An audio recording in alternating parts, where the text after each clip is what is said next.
louvamos agora há pouco um hino que me incomoda muito, quando a gente pede para Deus para que não percamos o primeiro amor, para que a gente sempre tenha o desejo de adorar a Deus, para que a gente sempre se reúna aqui com essa intenção, esse brilho no olhar de quando a gente conheceu a Deus, teve o primeiro encontro. Parece que com o passar dos anos vai perdendo esse brilho, aquele encanto de vir à presença de Deus e ouvir, sabe, as palavras que Deus tem para colocar. A gente vai percebendo, quem fica aqui, esse brilho vai sendo apagado, os olhos vão ficando opacos, sem brilho. E como a gente precisa resgatar o primeiro amor. Ele é o fôlego de vida. Eu queria que você fechasse seus olhos aí agora. Baixe sua cabeça. Deus amado, Pai querido, santo e maravilhoso, como nós te louvamos agora há pouco, Senhor, nós possamos voltar ao primeiro amor, Senhor, que aquela chama dentro de nós, o desejo de aprender de Ti, de estar junto a Ti, de estar aprendendo de Ti, Senhor, de ouvir a Tua voz, produza novamente um brilho exterior em nós, Pai. Essa noite queremos ouvir a Tua palavra, como falamos no início, Senhor. Que não seja o homem que fala, mas seja apenas um instrumento. Que Tu venha falar a cada um de nós e que nós possamos ter essa sede, Pai, esse prazer de Te ouvir, Senhor, e abrir mão de tudo ao nosso redor para ouvir a Tua voz, Senhor. Que Teu Espírito Santo visite a cada um de nós aqui, Pai. Nós precisamos de Ti, Senhor. Nós clamamos em oração como igreja Tua, Pai. Que não sejam apenas palavras ditas, Senhor, mas que seja a Tua presença, Senhor, pronunciada, visitando cada coração aqui. É o que eu te peço em nome de Jesus. Amém. Agradável. A gente, quando vai entregando a palavra, às vezes algumas pessoas sentem, e até dentro de casa mesmo alguém reclama, né? Às vezes, Amara, a palavra está sendo muito dura, você está sendo muito rígido. E eu sempre coloco aos irmãos que não sou eu, é a própria palavra de Deus. Mas aí, olhando os textos sagrados, está escrito lá em Isaías: dizei-nos apenas o que é agradável aos ouvidos para se ouvir. E aí a gente percebe que a vida é dura, né? Nós já temos as aflições do dia a dia, as lutas, as correrias, e a igreja parece que está cansada, oprimida de tudo isso. Então nós precisamos ouvir o que é agradável aos nossos ouvidos e aos nossos corações. Nós precisamos entender isso. Basta a opressão que o mundo tem, e Jesus veio para verdadeiramente trazer isso. Vinde a mim os cansados e oprimidos, eu vos aliviarei. Então a igreja não é para trazer peso, o pastor não é para trazer peso sobre a igreja, é para trazer alívio, para trazer coisas agradáveis. E a Bíblia está recheada disso. Nós vamos lá: o Senhor é meu pastor, nada me faltará. Que coisa agradável ouvir que Deus é o nosso pastor. Não é alguém qualquer, é Deus. Ele é o teu pastor e Ele está dizendo para você: nada te faltará. Não importa quem você seja, Deus é seu pastor, nada vai te faltar, nada, querido, absolutamente nada. Não importa a dificuldade, não importa a aflição, não importa o processo que você está tendo na sua vida, não importa como você chegou aqui, não importa como você está sentado aí, não importa a forma que o seu coração se apresenta, mas Deus é o seu pastor e nada, absolutamente nada te faltará.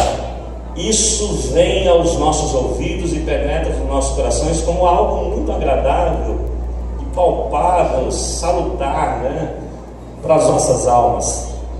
E verdadeiramente Deus é o nosso pastor, nada nos faltará. E aí nós percebemos: se Deus é o nosso pastor, eu posso dizer que tudo posso naquele que me fortalece. Posso todas as coisas, eu tenho Deus como pastor. Então não importa o processo que tu esteja passando, que nós possamos estar passando, Deus nos fortalece sempre, sempre, absolutamente. Muitas das vezes estamos passando por dificuldades, enfrentando tribulações, dificuldades na vida, mas lembramos de Jesus Cristo lá na cruz do Calvário e sabemos que Ele pagou um alto preço para que eu e você não perecêssemos, mas para que nós fôssemos mais do que vencedores no nome dEle. Então eu posso todas as coisas em Cristo Jesus, porque Ele me fortalece. Afinal, o Senhor é meu pastor e nada me faltará. E isso é muito agradável e gostoso de ouvir. A gente colocar os megafones e clamar e soltar esse som ao vento e chamar tantas pessoas que têm sido oprimidas, têm sido enfraquecidas, se sentem enfraquecidas pela circunstância da vida, e dizer que nós temos um Deus ao qual pagou um alto preço dando seu Filho unigênito para morrer na cruz, para ser o pastor dessas pessoas, para que nada as faltasse, para que fortalecesse ela em todos os momentos. Como isso é agradável e como é bom nós chegarmos no domingo, depois de uma semana de labuta, sentarmos à igreja e ouvirmos que Deus nos fortalece em todas as coisas, e que eu posso todas as coisas porque Deus me fortalece. Isso é muito bom. E quando eu percebo desse Deus, que é o meu pastor e que me fortalece em todas as coisas, dando-me esse poder, eu percebo que tudo que eu pedi para Ele me será concedido, pois todo o que busca, recebe. Você já pensou? Você tem um Deus que é teu pastor, não te deixa faltar nada, que te fortalece em todas as quaisquer circunstâncias, e ainda mais, tudo que você pedir a Ele, como pastor, que Ele seja seu. Basta que você o confesse como Senhor e Salvador de sua vida, vos será concedido. Pois quem busca, recebe. Que coisa agradável. Pessoa, o que você quer pedir para Deus? Você que está aí, talvez chegou com as suas angústias, as agruras do dia a dia, e aí Deus está dizendo para você: filho, eu sou o seu pastor, eu não te deixo faltar nada, eu te fortaleço em todas as situações. Pede-me. O que é que você quer? Você será concedido. Quem pede, recebe. O que vocês querem? Isso é muito agradável aos ouvidos. Como isso é agradável aos nossos ouvidos. E é bíblico, é da palavra de Deus. Quando a gente fala do amor de Deus, eu preciso perceber o que é o amor de Cristo, como foi construído esse amor. O amor de Jesus não é algo meloso, não é um sentimento. O amor de Deus por nós, Deus amou o mundo, não foi com um sentimento de cuidadozinho, de um tratozinho especial, não, foi com atitudes. O amor de Deus por nós foi feito na cruz, foi feito com sangue, foi feito com cravos, foi feito com coroa de espinhos, foi feito com uma cruz pesada, foi feita com açoite. O amor de Deus por nós é desta forma, foi feito gerando morte. Esse é o amor com que Deus ama a igreja. Eu preciso entender qual é a origem do amor de Deus por mim. Quando a igreja sente a necessidade de ouvir algo, porque o ouvido começa a se incomodar com a palavra de Deus, com a forma de Deus, eu preciso entender como foi que eu fui alcançado por esse amor. Qual a origem desse amor por mim? Esse amor alcançado por mim foi feito com poemas, com poesias? Não. Esse amor que alcançou a mim e a você foi feito com sacrifício, foi feito com o corpo moído, o sangue derramado, humilhação, a expiação lá na cruz. Quando eu percebo esse amor, a forma, ele não foi agradável. Jesus Cristo clamou a Deus: se possível, Senhor, passa de mim este cálice amargo, não tão agradável assim, nem um pouco agradável, mas que não seja feita a minha vontade, mas a tua vontade. E a gente percebe que o amor de Deus, o sacrifício de Cristo, foi passando por um momento de angústia muito grande por mim e por você, que não foi agradável. O Getsemane não foi agradável para Cristo, ele suou sangue ali. Mas nós queremos coisas agradáveis. E o que a palavra de Deus é para nós? Para a gente entender isso, o que os nossos ouvidos querem ouvir. Nós lemos lá no prefácio dos nossos trabalhos aqui, 2 Timóteo 3,16: toda a escritura é inspirada por Deus e proveitosa para ela traz proveito para ministrar a verdade, para repreender o mal, para corrigir erros e para ensinar a maneira certa de viver. Então a palavra de Deus, que é vida, a palavra de Deus que nós ouvimos, vamos escutar Deus falar, as escrituras sagradas que é a palavra de Deus, que é inspirada por Deus, ela traz proveito. Qual é o proveito dela para a minha vida e para a sua vida? É ministrar a verdade, porque nós vivemos na mentira, nós somos mentirosos, e a palavra vem ministrar a verdade, e com a verdade eu vou me libertar. Ela vem repreender o que? O mal. O mal que existe na minha vida, das minhas práticas, ela repreende isso. E ela vem trazer correção de quê? Dos nossos erros. Dos nossos erros. Você já repreendeu alguma coisa? Você já corrigiu alguma coisa? Quando você repreende, quando você corrige, é algo agradável quando você está sendo repreendido e quando você está sendo corrigido? Eu penso quando eu chamo um dos meus funcionários que estão fazendo alguma prática que foge ao que verdadeiramente tem que ser feito, e nós, com muitas vezes cuidado, falamos, mas não é algo agradável para o funcionário escutar quando a gente repreende o mal que ele está fazendo e corrige, leva uma correção para ele. Eu sei que cada um de nós aqui já passou por isso, não só no pai, mas na área profissional também. Isso não soa agradável aos nossos ouvidos, mas é necessário. E vai nos ensinar, através dessa ministração da verdade, da repreensão do mal e dessa correção dos nossos erros, ela vai nos ensinar a maneira certa de viver. Porque segundo Efésios capítulo 2, Paulo escrevendo aos Efésios, nós vivíamos de forma errada no curso do mundo. Então as escrituras sagradas, essa palavra que nós ministramos, ela vem nos ensinar a maneira certa de nós vivermos, passando pelo conhecimento da verdade, pela repreensão do mal e pela correção dos nossos erros. Mas quando a gente percebe isso, quando a gente escuta essas coisas, a gente percebe que quando Jesus veio, ele diz assim: os sãos não necessitam de médico, mas sim os doentes. Eu não vim os sãos, eu vim dos doentes. E aí ele está ali os fariseus, porque os fariseus perguntavam por que ele se sentava com os pecadores, com os publicanos. E aí Jesus Cristo diz: eu não vim os sãos não necessitam de médico, mas de doente, mas sim os doentes precisam de médico. Por isso que eu estou aqui. Então, quando Jesus Cristo chega na nós precisamos compreender algo. Nós estamos doentes. A palavra de Deus é o remédio, é a cura para mim e para você. Quem é que já tomou injeção para alguma coisa? Não é algo agradável. Quem já tomou aquele chazinho amargo, daquela folhazinha verde, boldo? Aqui não é legal. Não é. Os remédios não são bem legais. Não é agradável, mas traz o que? Cura. Então a palavra de Deus, o que Cristo veio fazer em nós, foi trazer o que? Cura, porque éramos doentes. Então nós precisamos do médico, nós precisamos da salvação em nossas vidas. Então nós precisamos da correção de Deus. Então quando a palavra de Deus é aplicada em nós, para nós, ela vem com essa função.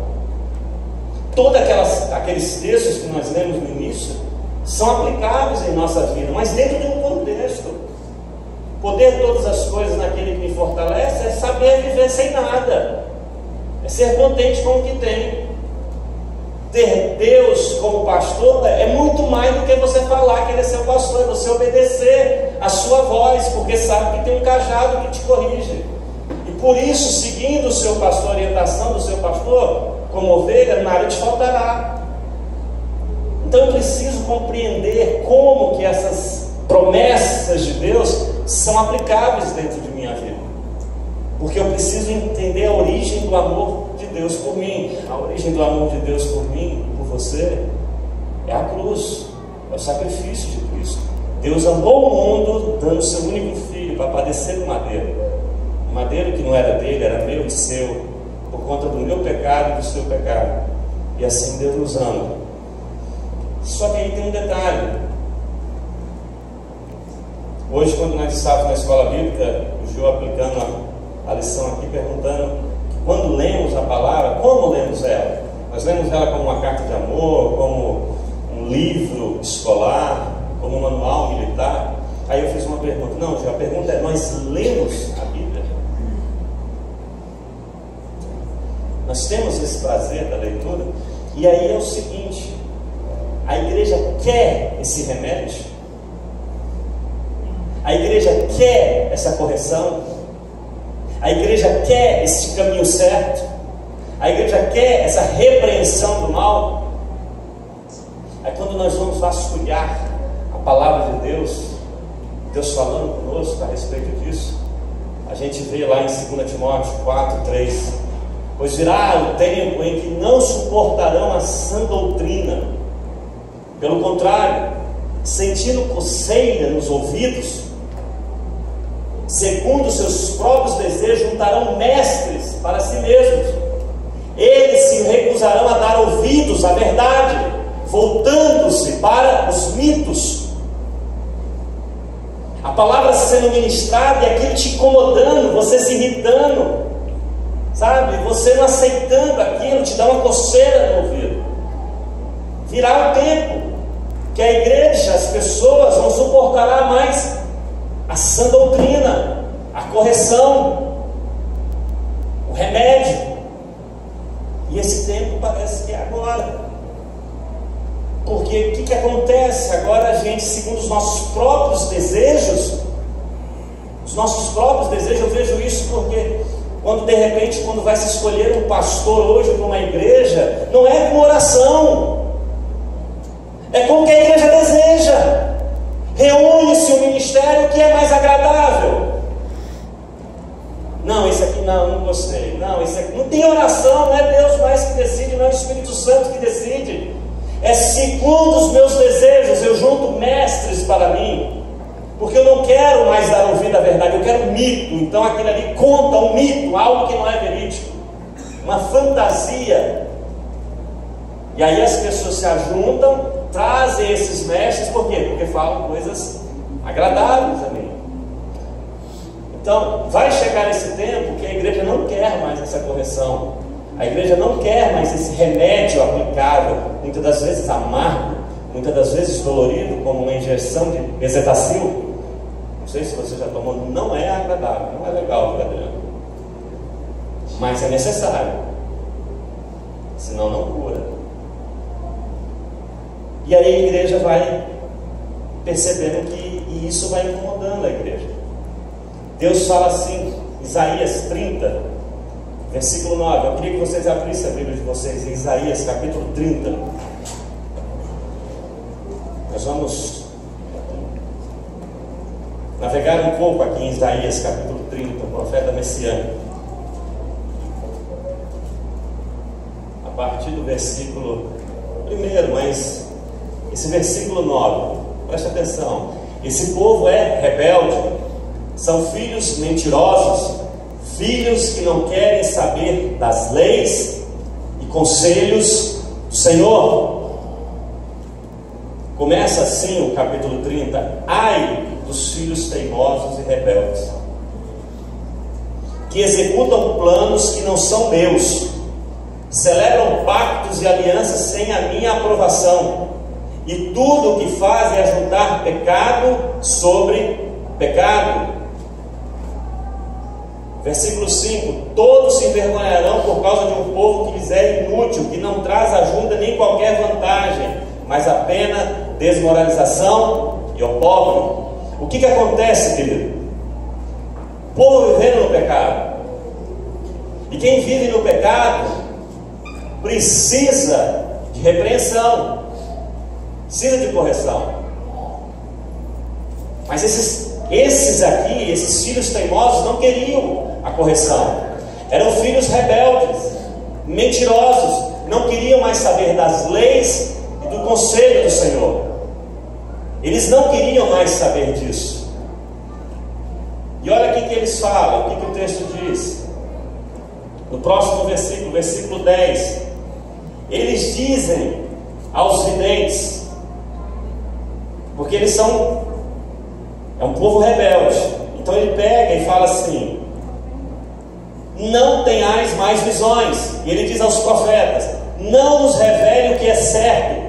Aí tem aquele texto que nós colocamos no começo, olha o contexto. Dizei-nos apenas o que é agradável aos ouvidos para se ouvir. Profetizem ilusões, mitos. Você quer ver as igrejas lotadas? Segunda a segunda, de manhã, tarde e noite? Aqui em Imperatriz tem várias. No Brasil tem várias. São aonde estão dizendo: não nos queremos mais a visões, não nos revele o que é certo, não fale o que é certo, não diga que eu tenho que perdoar 70 vezes 7, não diga que eu tenho que amar o meu inimigo, não diga que eu tenho que oferecer a outra face, não diga que eu tenho que negar a mim mesmo, não me ensine o que é certo. Diga apenas o que é agradável aos meus ouvidos. Pode profetizar ilusão, mas eu quero algo agradável, porque o mundo já me cansa muito, eu já estou muito sofrido. Então diga ilusão para mim, profetiza ilusão. Bota a mão na minha cabeça: é isso que te digo, minha filha. Tu arrumarás um marido, tu prosperará a tua empresa. Profetiza, porque isso é agradável, eu me sinto bem, eu dizimo até melhor, pastor. E como nós corremos atrás de profecias, de ilusões fora da Bíblia Sagrada, como as pessoas correm atrás de vozes agradáveis aos meus ouvidos, porque o Evangelho do Senhor Jesus gera coceira, porque ele afeta a minha alma, ele penetra no mais profundo e faz divisão, e ele me incomoda. E aí ele fala comigo, eu escuto: não, isso não é comigo. Ah, se fulano estivesse aqui. Porque eu gosto de ouvir o que é agradável aos meus ouvidos. Sabe por quê? Porque eu estou no pecado. E aí eu sou rebelde com Deus. Aí eu já começo a formatar. Eu já começo a dizer para os profetas: não revele mais o que é certo. Não revele. Traga aqui para mim só o que é agradável aos meus ouvidos. Somente o que é agradável. Eu não quero mais ouvir. Eu não quero. Mas quando eu me recuso a isso, querido, quando a igreja se afasta da verdade, da palavra de Deus, quando ela começa a querer ouvir ilusões, não a profecia verdadeira, não a palavra genuína do Evangelho de Jesus Cristo, não a voz de Deus falando a nós e nos incomodando, fazendo com que nós fiquemos incomodados, gera uma brecha gigantesca em nossas vidas, de destruição. Deus diz assim para eles: por isso diz o Santo de Israel: como vocês rejeitaram esta mensagem, apelaram para a opressão e confiaram nos perversos, este pecado será para vocês como uma brecha que forma uma saliência em um alto muro, que de repente desaba inesperadamente. É uma brecha de Satanás que a gente abre quando a gente se recusa a ouvir a palavra de Deus, porque ela me incomoda, porque ela me machuca, e eu começo a correr atrás de ilusões, de mitos, de coisas docinhas e agradáveis. É como um diabético que não pode comer doce, que come o dia inteiro. Vai gerar uma brecha. É como se fosse uma brecha que forma uma saliência, um alto muro. E aquela saliência naquele alto muro, de uma hora para outra, desaba. E quando a gente está assim, e estamos indo na profecia, e tudo aquilo felicitando, e alegria, porque, culto maravilhoso, eu vou prosperar, e vai isso. Querido, uma brecha está feita na sua vida. Porque isso é ilusão, isso é mito. inesperadamente a tua vida desaba.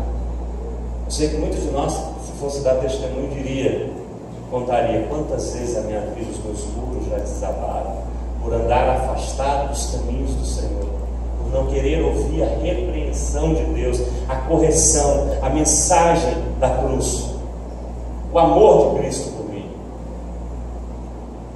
Deus corrige a quem Ele ama, quem Ele ama.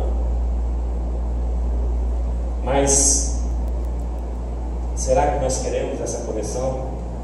Será que nós desejamos esse remédio que vem nos curar? Porque doentes somos.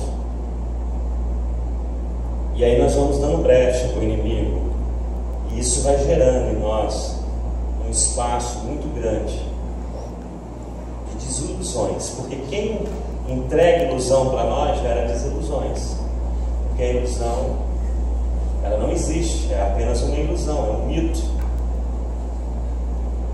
Jeremias, o mais forte de tudo isso, o mais interessante, se você puder ir lá em Jeremias, vamos lá, um pouquinho na frente aí, 5:31.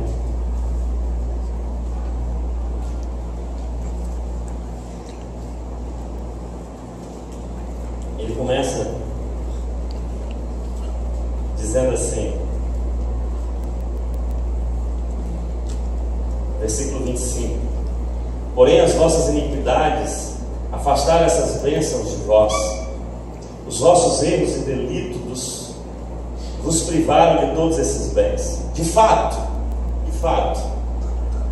há ímpios no meio do povo, pessoas que ficam à espreita como numa emboscada de caçadores de pássaros, mas nesse caso suas armadilhas foram feitas para capturar gente.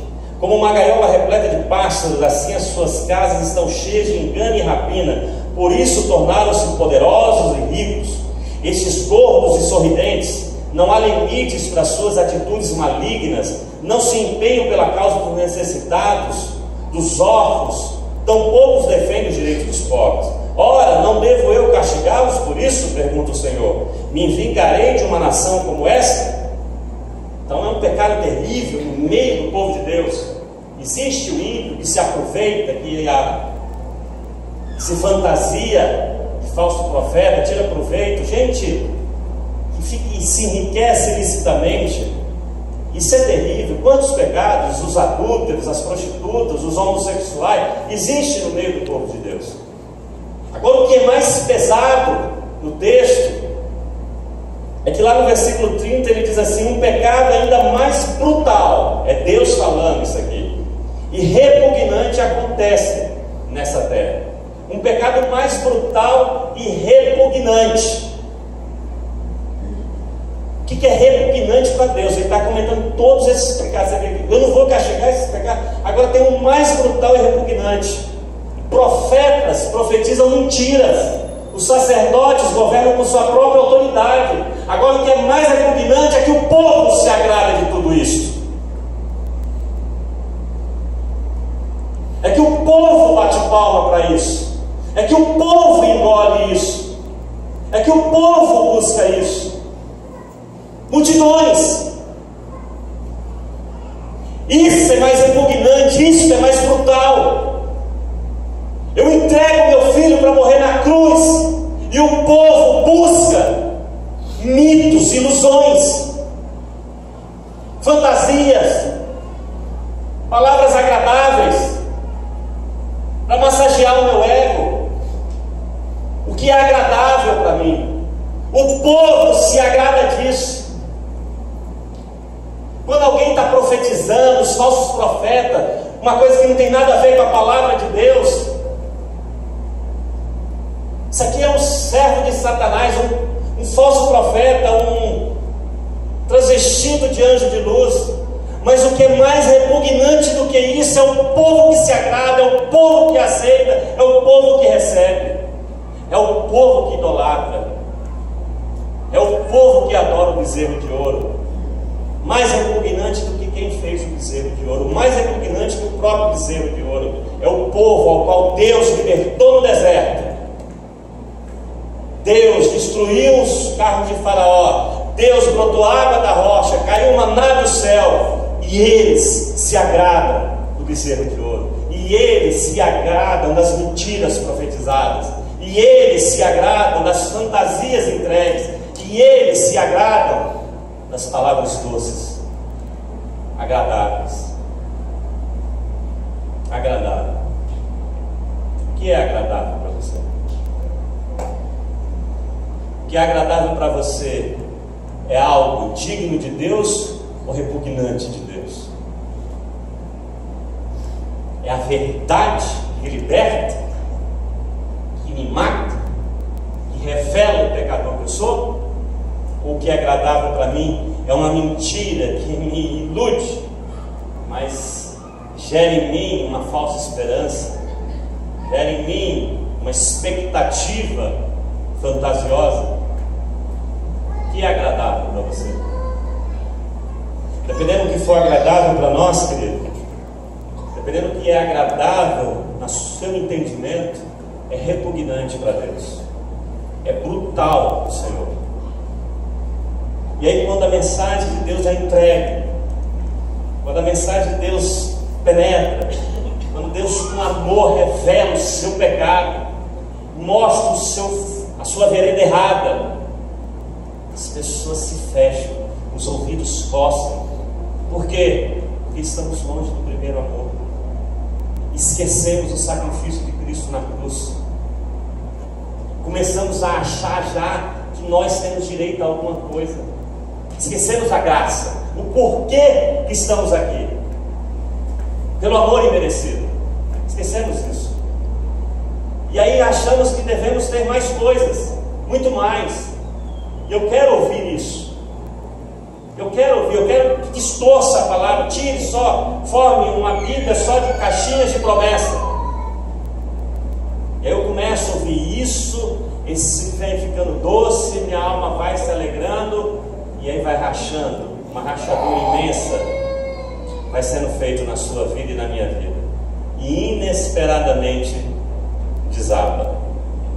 O que é mais repugnante do que profetas profetizarem mentira, os sacerdotes governarem pela sua própria autoridade, não pela autoridade da palavra, é o povo se agradar de tudo isso. Quando eu olho aquelas multidões ouvindo aquelas... É tanta heresia, querido. Uma pessoa passar um paletó manchado de sangue no lençol, e aquela multidão de baixo atrás, aquilo é tão repugnante. Agora imagina para Deus. Você imagina isso para Deus? É tão repugnante quando alguém manda você levantar a tua oferta e dizer que vai multiplicar, e orar por essa oferta, porque Deus vai abençoar esse teu sacrifício. Isso é tão repugnante, porque as pessoas fazem, as pessoas escutam, as pessoas correm atrás dos profetas que dizem: eu te digo, eis que te digo, e eu quero ouvir isso.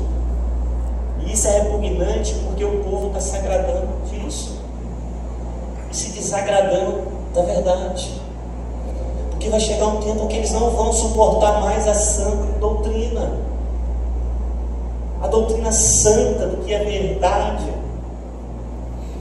do que coloca limites. Começa a ficar: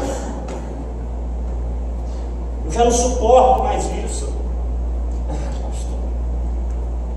Muito pobre, você que tem que amar o meu inimigo, ele não ama o teu. Você que eu tenho que perdoar quem me machucou, sabe? Eu quero que meu inimigo morra. Aí eu começo a correr atrás de quem disse que o inimigo vai morrer, porque você é melhor, porque Deus chamou melhor. Jesus não morreu por ladrão, mas ele morreu no meio de dois ladrões. Jesus não morreu por assassino, ele morreu no meio de dois assassinos. Jesus não morreu por homossexual, ele veio para os doentes.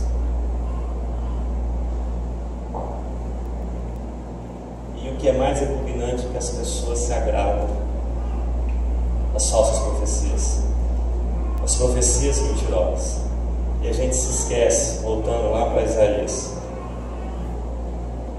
Diz o soberano Senhor, o Santo de Israel. Sabe onde é que está a tua salvação, querido? Sabe onde é que está a solução dos nossos problemas? Está no arrependimento, na conversão e na paz produzida pela fé. Está a vossa salvação. Na quietude e na confiança está o seu vigor. Mas vocês não quiseram. Deus amou o mundo, deu o seu único filho, mas vocês não quiseram. Preferiram as mentiras. É no arrependimento. Tem que ter arrependimento do pecado. Tem que ter conversão. Arrepender-se não é só dizer por que eu fiz, é se convergir e não fazer mais. É ter a paz que é produzida pela fé que vem de Deus, através de Jesus Cristo. A salvação está aí. E a palavra dura de Jesus, ela vem gerar arrependimento, ela vem gerar conversão.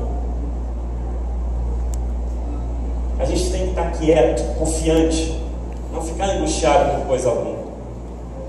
Aí que é a nossa força. Mas a gente não quer isso.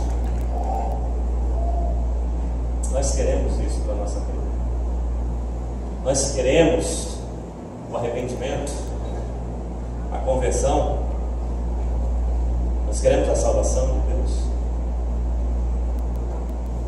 Que não tem ato nenhum que você faça. É pura graça. Ele que te escolhe, mas você não quer. Ele que te chama, mas você não quer.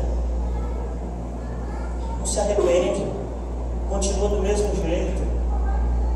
Dia após dia nas mesmas práticas. Coração endurecido.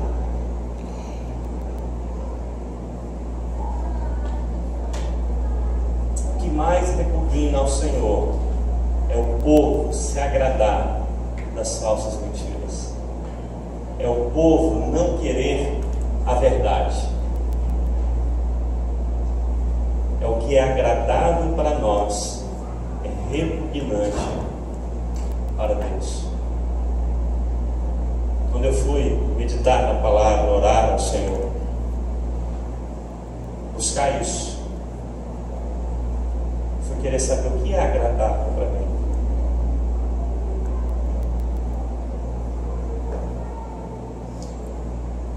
E eu fui ver o que é agradável para mim. É Cristo em mim. O que é desagradável para mim sou eu em mim mesmo. E é o meu esforço diário de me negar a mim mesmo, porque eu olho para a cruz e vejo o que Cristo fez por mim.